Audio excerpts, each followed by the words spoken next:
Welcome to Dead in the Night. Tonight, we get lost in the deep, terrifying woods. Bring a flashlight, for you never know what's lurking in the shadows.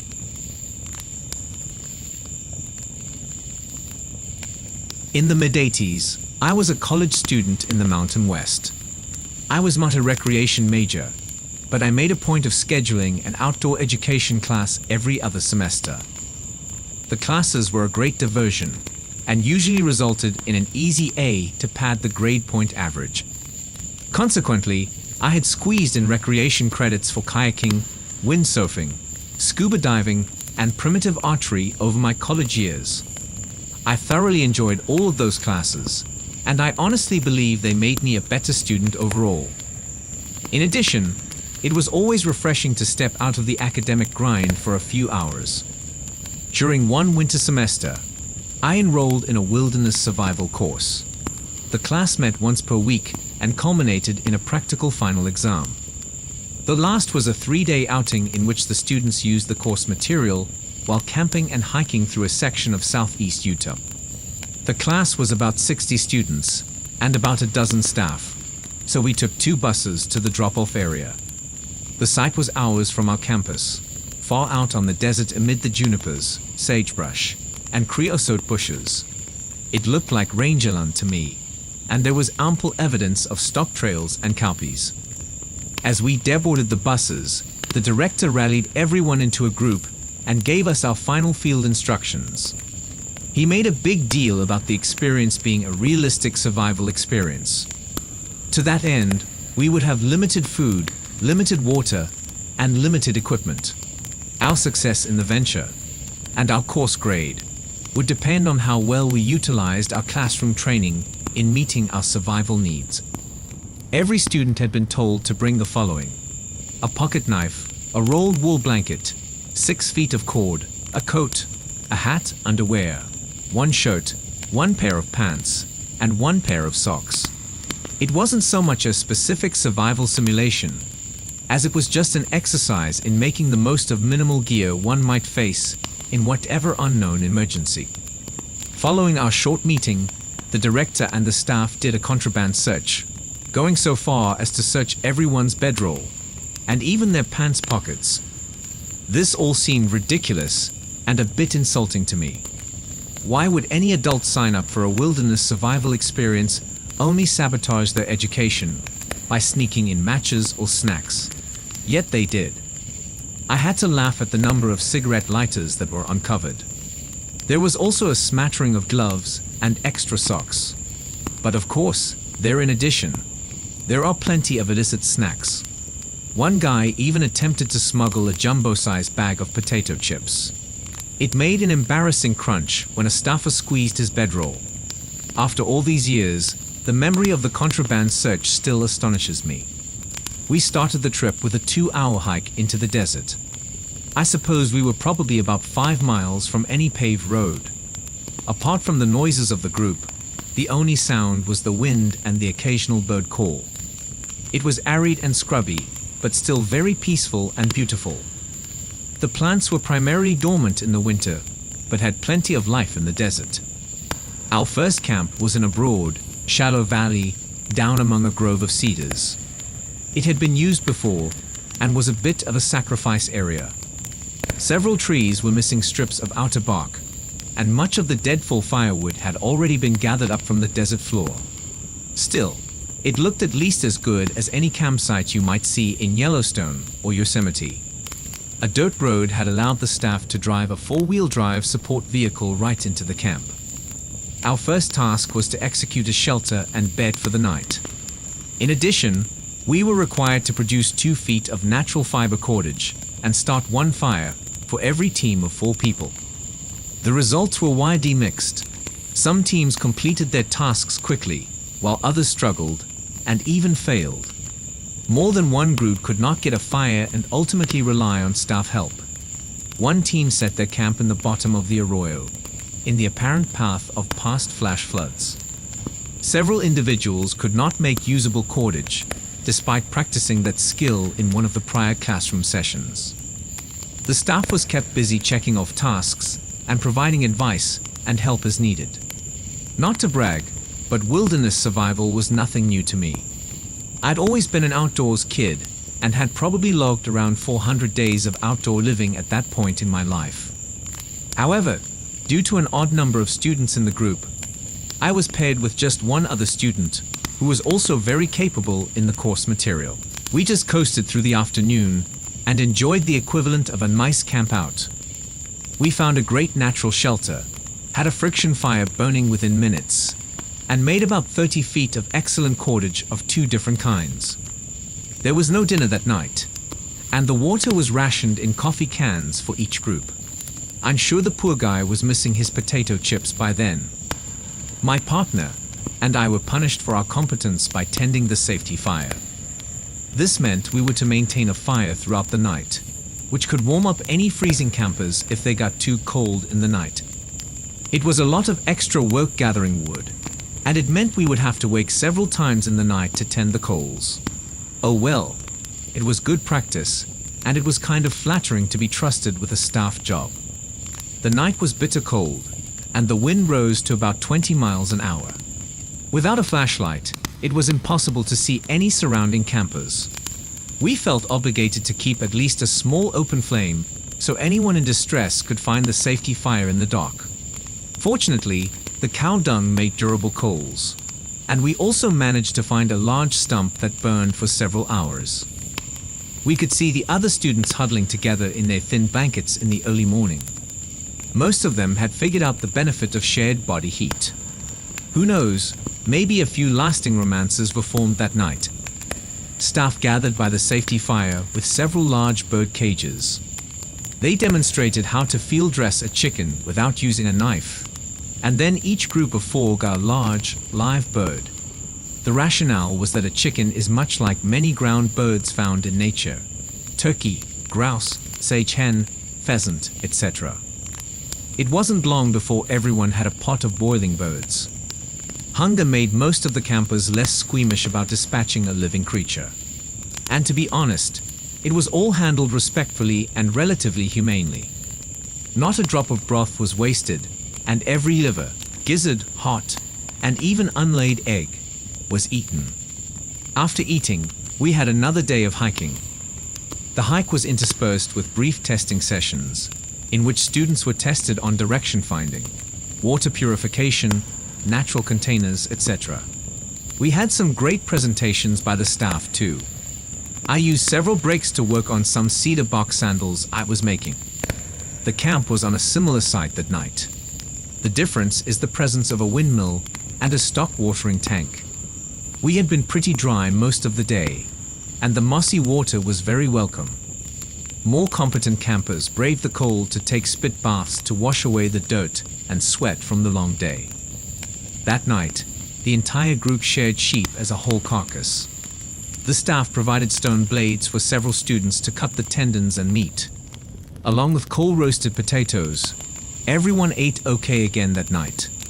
We have been tasked with parfleche a portion of meat to carry for the day. We did this by roasting the heart and then wrapping it in the bark. We slept better that night, but my partner and I still had to wake several times to tend the safety fire. However, it seemed more manageable the second time. The more competent campers ate a few roasted potatoes they had hoarded from the previous night in the morning. Finally, we all hydrated at the stock tanks and then hit the trail for the final hike. On this day, we entered into the massive sandstone canyons of the federal lands. We climbed a steep canyon wall and walked through miles of sweeping waves of weathered rock.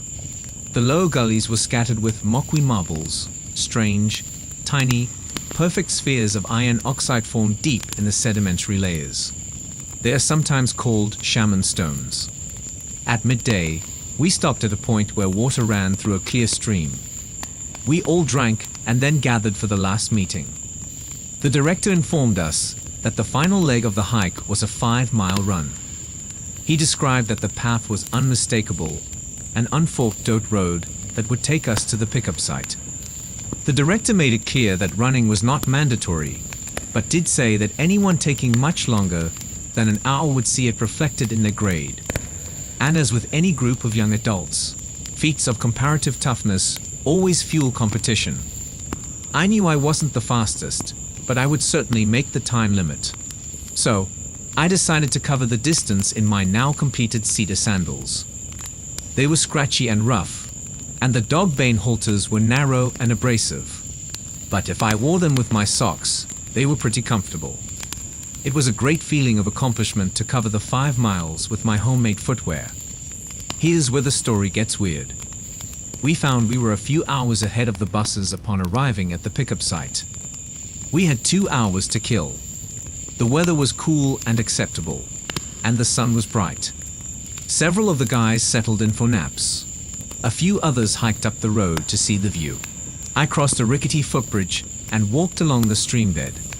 I noticed a small section of rusty pipe welded on top of another line and stuck in the ground, just a few feet off the rough little trail.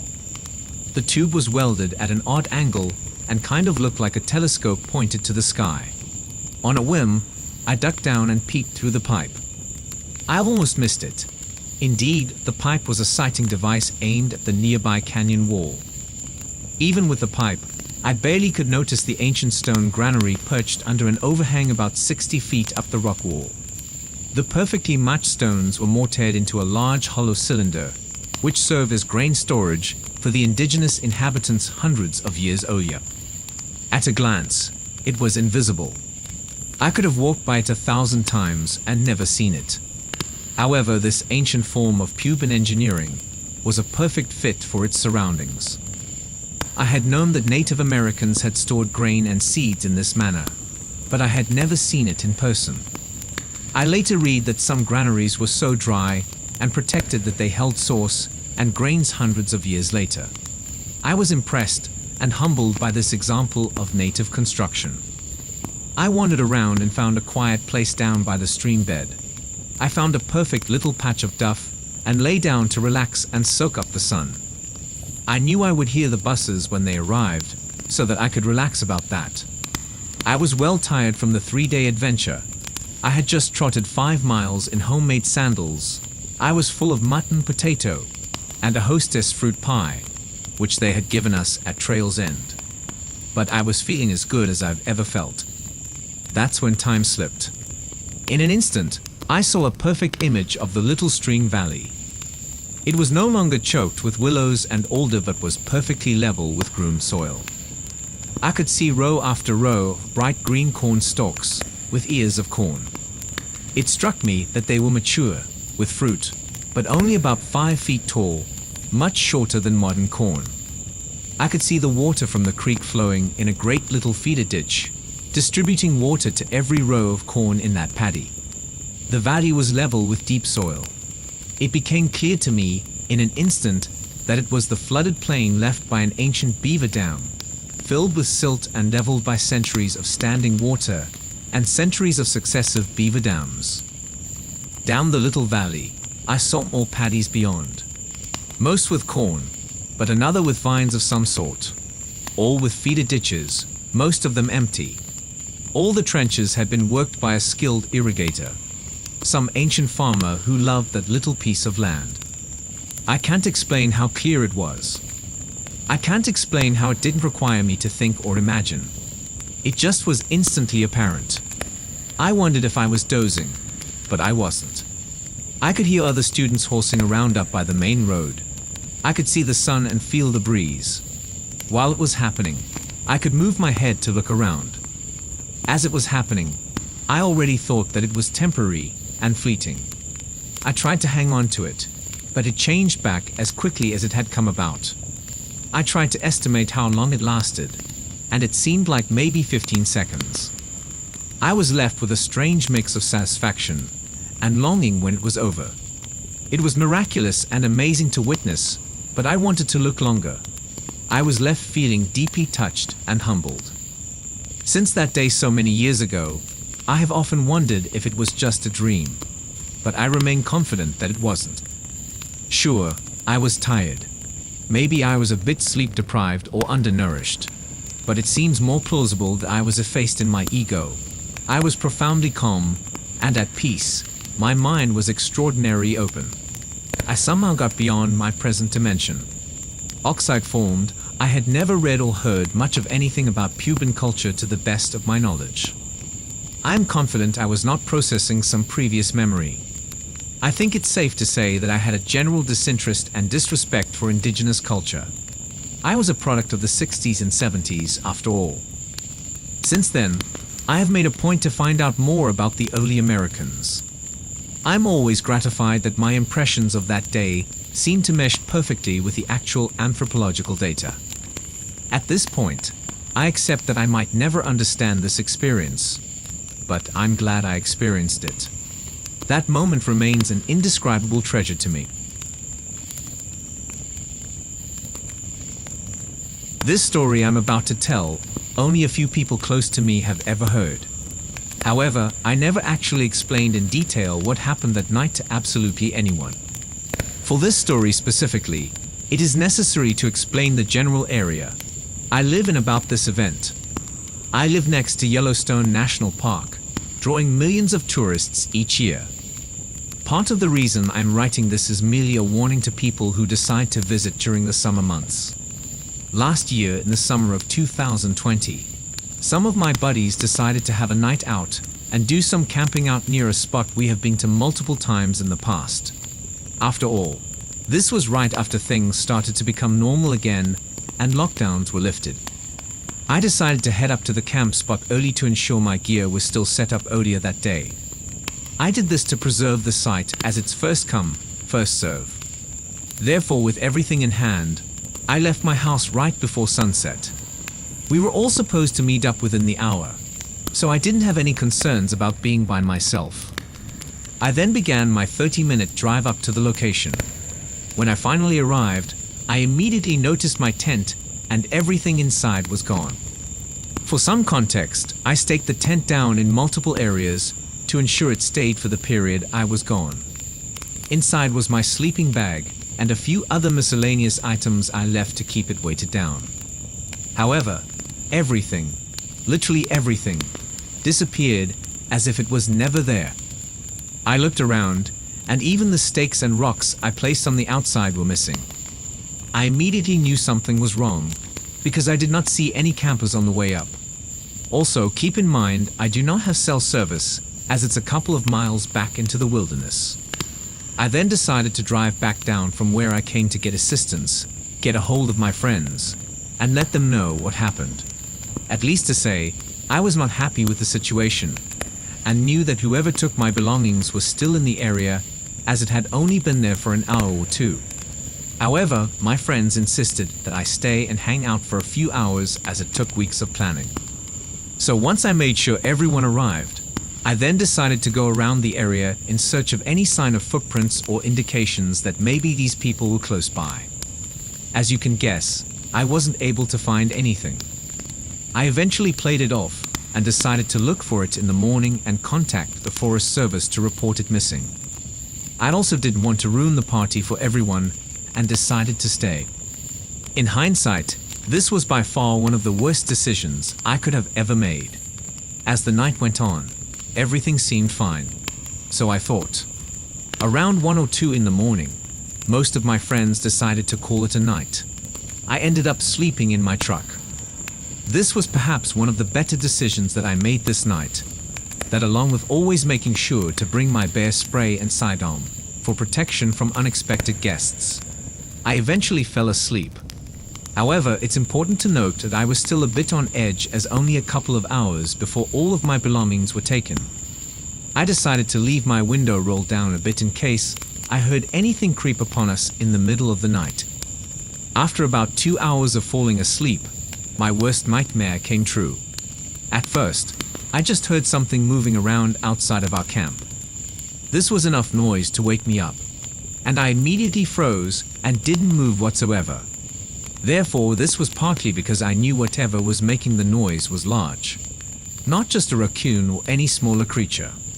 I then was paralyzed, just listening intently to whatever was happening outside of our camp. My first thought was that it was a bear. We also had sightings recently in the area. At one point, I swear it could have only been maybe 20 to 30 yards away. Also, another critical point I noticed was that there were absolutely no other noises. Usually, there were here grasshoppers or birds, but it was complete and utter silence. Now in a wilderness, that's never a good sign. It means there's a large predator or something of the like in the area. Meanwhile, it's pitch black outside, and our fire had utterly gone out. After about 15 minutes of not hearing anything, I decided I just needed to stop being paranoid. But just as I was about to fall back asleep, I saw something to the right of our campsite. It was just a few yards away from our fire pit, and probably about 20 yards from me. To my absolute horror, it was a person. I immediately freaked. This was no average person either. Let alone the fact that it's 3 or 4 in the morning, and you in someone's campsite. This person was wearing what I made out to be some mask. I got a perfect look at whoever it was, and it was a deer skull on their face.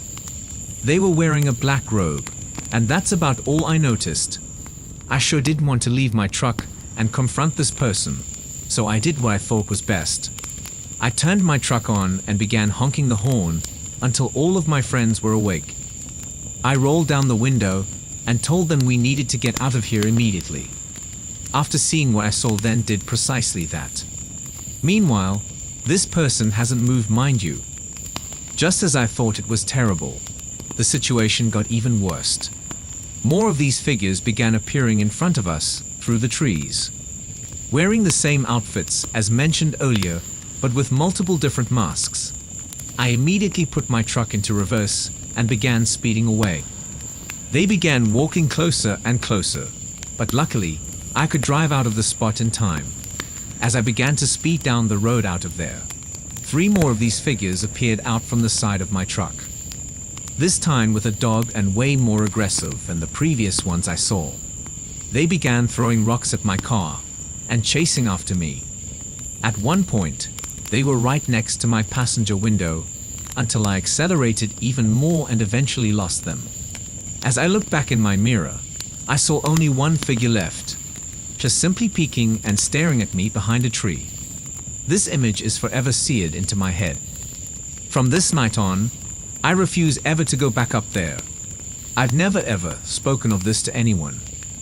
Even when I was around my friends who experienced this, we never mentioned it.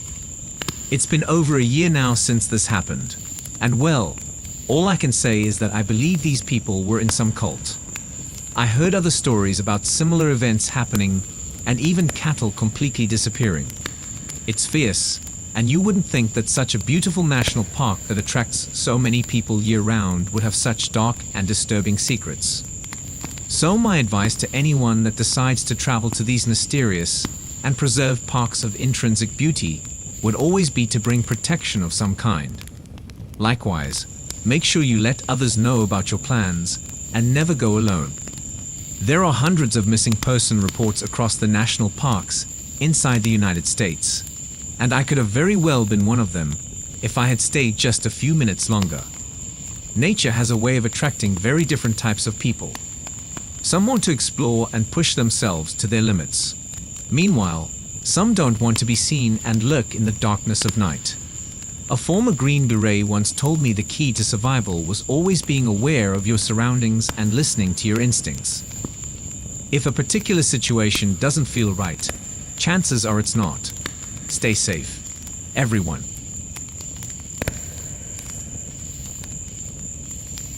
This happened 3 years ago. We decided to have a team-building exercise, and everyone agreed to go camping. The place where we need to camp is a vast clearing, and to reach it, we need to walk through a forest. I am not a physically fit guy, so I was left behind panting, but I could still see my workmates. After minutes of walking, I received a message that we could rest and then continue afterward. At this point, I can't see them anymore, but I'm confident that I can easily follow them because the trail is visible, even though the vegetation is quite lush. I just continued walking instead of resting, since I wanted to catch up. A few minutes had passed, but I didn't manage to catch up or even see them. I also feel like something is a bit off. I received another message from them that they are now moving. According to the person who suggested the place, It will take around 30 minutes of walking to reach it. I had walked for more than half an hour already. I noticed that the trees I passed minutes before were the same as those I'm passing right now. I decided to leave my bright orange pen on the side of the trail to serve as a marker and make sure that I was not just seeing things. I walked for a few more minutes. Fear swept through my body when I saw the pen I had left behind minutes ago, just a few meters ahead of me. I tried to calm myself down as much as I could. I told myself just to make sure to walk straight because I thought, back then, that I might be walking in circles. I informed my workmates that I needed help. I continued on my way after that. I don't know if it is just because of fear or something else. When I was there, everything seemed so quiet. It was suspiciously quiet. I can't hear the leaves rustle or the birds chirp. All I heard was my pounding heartbeat and the steps I took. I hadn't walked that far, but I saw the pen ahead of me once again. It took a shorter walk this time for me to reach it, even though my pace didn't change at all. I called my workmates to look for much needed help. They told me that some of them were coming back to help me. I started to walk the same trail while telling them about my left pen. They advised me to continue following the path because there is no other way aside from it, so it is nearly impossible to get lost. While I was talking with them at that time, they told me that they had found the pen. Asking where the hell am I was left completely speechless. I asked myself why I didn't see them if there was only one trail and the pen was behind me. I started panicking. I even thought of going off the trail in a desperate attempt to find a way to get out of that forest. They told me just to stay where I was, and they would continue searching for me. They split up into two groups. The first one walked towards our campsite, while the remaining ones continued the search towards the forest entrance. It was already afternoon, and there was no sign of them, so I decided to walk one last time towards the campsite. I almost lost my mind when I saw the pen again, right on the spot where I left it. The trees are still the same. I went back to the same place all over again. I just gave up at that point, and I decided to go back to the forest entrance, where there was a cabin nearby where I could spend the night. I can't handle my fear and sheer exhaustion anymore. I don't know why the pen is still there if my workmates found it already. I am also too afraid to pick up. After around 15 minutes of walking, I heard people calling my name. I rushed towards the sound. Finally, I managed to find my workmates. What I still can't understand to this day is that they are the ones who went back to the entrance of the forest while searching for me. They told me that they were heading towards the camp, which means they should have passed and met me on their way to the entrance. Crippling fear sent shivers through my spine. I tried to be as calm as possible. They took my bag and assisted me towards the camping site. The whole time, I kept my eyes on the trail. I recognized the trees, but the pen was not there anymore. I asked them about the pen they had found, and they gave it to me. I can't explain why I saw it once again back then. We passed that point, and I expected that we would just come back, but after a few minutes, we were already out of the forest. I sighed with great relief. I wasn't able to participate in any activities that night. I was still afraid and tired. I did my best to try not to think too hard about what had just happened. I woke up in the middle of the night because I needed to pee. With my own two eyes, I saw a humanoid figure with unnaturally long arms walking outside, and its shadow was cast on the side of the tent by the bright full moon. I counted everyone inside. There were 10 of us. No one was outside. I never dared to wake someone up, with the fear that might get the being's attention. I also don't dare to take a look to find out what it is. It just went away after some time. I didn't manage to go back to sleep anymore. I just kept everything to myself, thinking that no one would believe me. After the team building exercise, I never recovered. I'm always stressed out and paranoid to the point that I can't even work properly anymore. I decided to take some time for myself, and I resigned. On my very last day, one of my workmates approached me. She told me that she saw it too, the thing outside the tent. I'd always felt that the incident on my way towards the camp was linked to what we saw. I might never know the answers to my questions, but I wouldn't want to get them either. I just want to forget everything and pretend that nothing happened at all.